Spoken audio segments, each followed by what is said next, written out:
François, regarde ta tarière, elle est pas droite. C'est toute la corvée de bois que tu ramènes, Philippe? Un salon. Tu vois pas que c'est une perche à planer, non?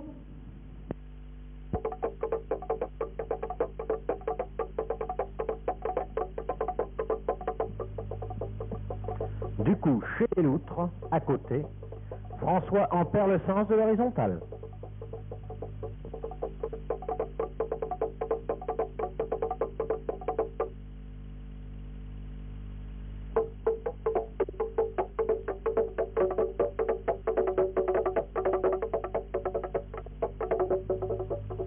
Pendant que les chantiers sont ouverts, avant le point zéro de l'inauguration, chaque patrouille termine par son radeau.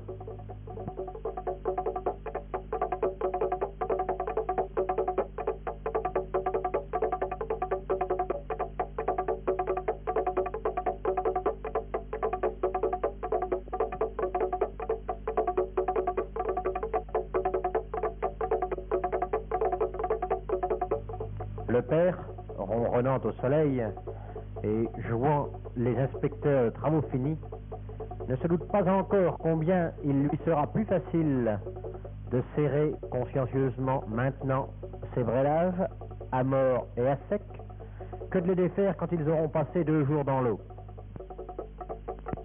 Bon, je crois que ça va, ça doit tenir. François, veux-tu me passer la perche? Quant aux hirondelles, paresseuses, elles montent leur radeau sur la jetée et s'acclimatent au soleil. C'est depuis ce temps que polichinelle rime avec hirondelle, du moins quant à la tenue.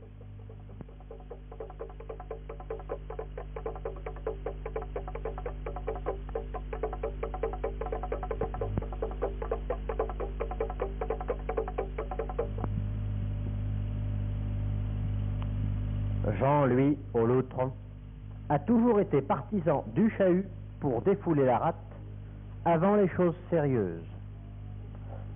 Le premier essai tourne court, mais Jean s'en mêle et le cerceau humain va son train avant de monter le radeau.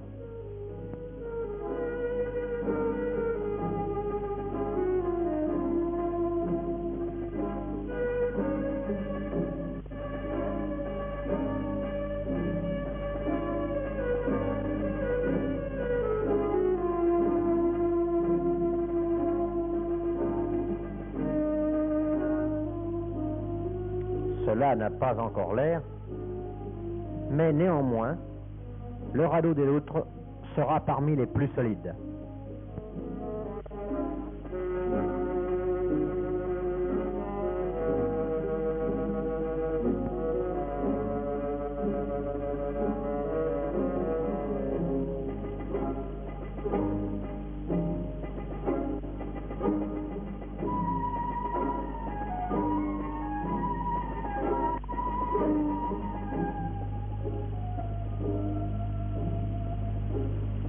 L'heure arrive où le dernier copeau a été ratissé, ramassé. Le camp a pris fière allure et la joie du point zéro compense de bien des ampoules.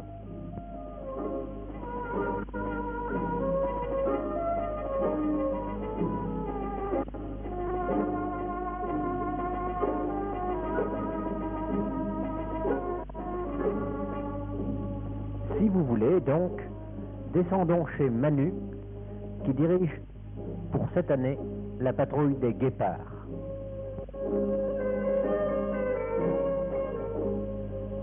Silencieux et discret, l'hôtel pris tout seul dans la verdure. Mais au guépard, le premier accrochage de l'œil, c'est cette élégante table en V. Le jardin japonais même au commun, mais rassurez-vous, si le feu est du type flottant par grande marée, la table de cuisine, elle, est élégante, pratique et robuste.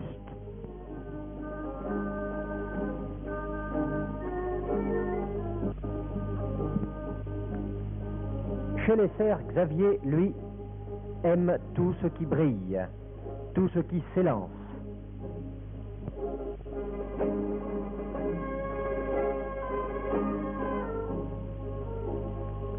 Et si le mât de la patrouille s'harmonise bien avec celui de la troupe, une fine croix scout ajoute son élégance aux deux pavillons claquants.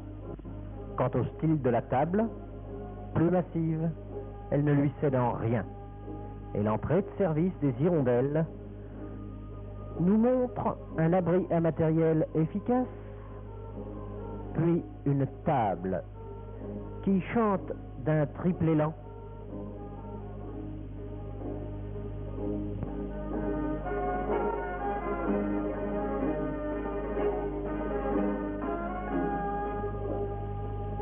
Mais les brélages, eux, laissent un peu à désirer.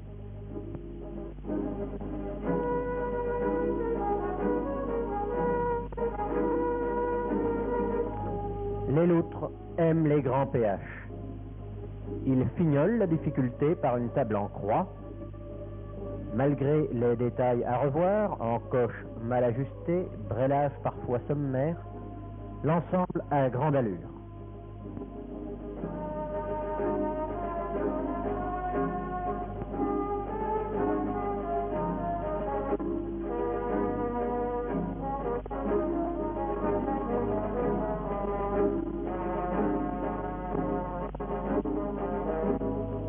Quant aux isards, eux, ils ont fait de leur tente un signal.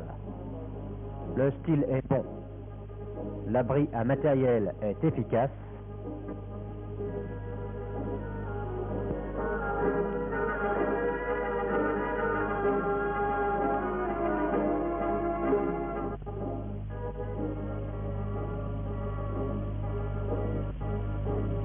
Mais la cuisine est un peu haute.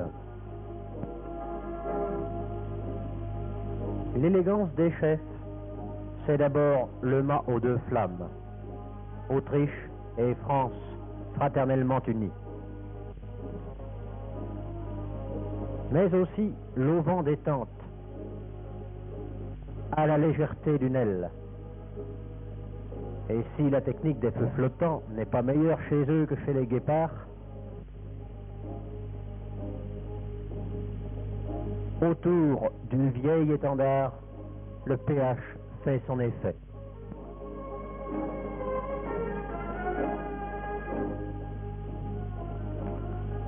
Notre rivière n'a rien des étangs de Buc. Et tout autant que les radeaux, il convient maintenant d'essayer la Bregenzer. Sous le soleil, elle est sympathique, beaucoup plus que le torrent austère et bleu découvert en février.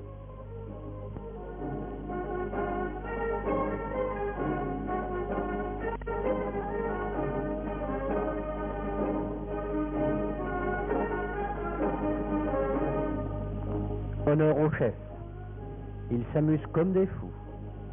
Pour un peu, on sentirait le vent de la course. Mais pour s'arrêter, c'est une autre histoire. Et les bancs de galets ne sont pas toujours des freins efficaces. Et c'est ainsi qu'après ces essais, nous sommes partis sous ce soleil qui, hélas, n'a pas duré. Peu à peu, le temps s'est couvert, et quand, après 3 heures de navigation, nous nous sommes arrêtés pour déjeuner, la pluie s'est mise à tomber, et notre casse-croûte de 2 heures est devenu bivouac définitif.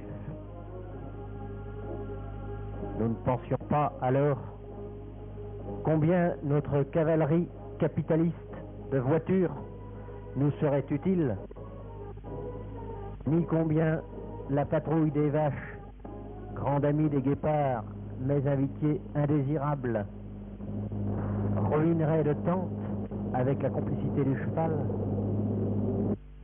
Mais nous sommes partis.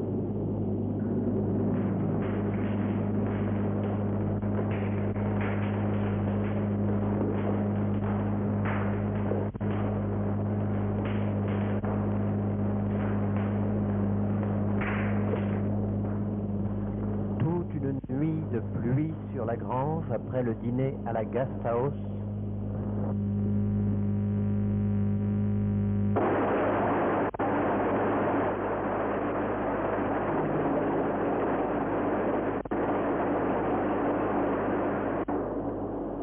Au matin, peu avant le passage de la mort, stupeur.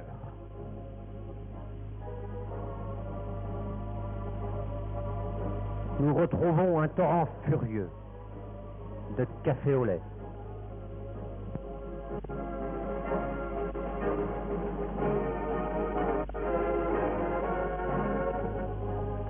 Où est l'eau bleue et limpide de février?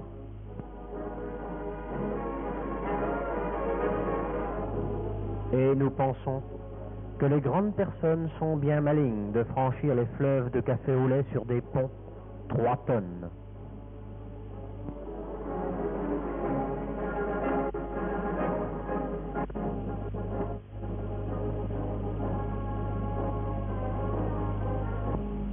Quant à nous, que faire?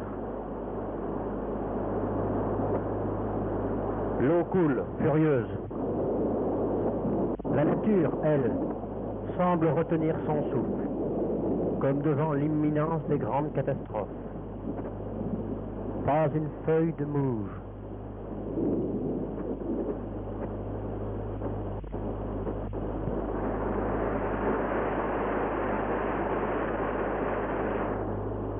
Et même les vaches semblent avoir renoncé à la vie scout.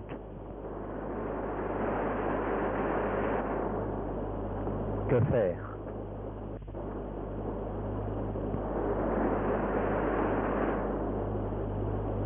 Primum Bouffare. Calme et sang-froid, les femmes et les enfants d'abord. Si nous avons dû nous laver avec ce café au lait, on ne fait rien de bon l'estomac vide.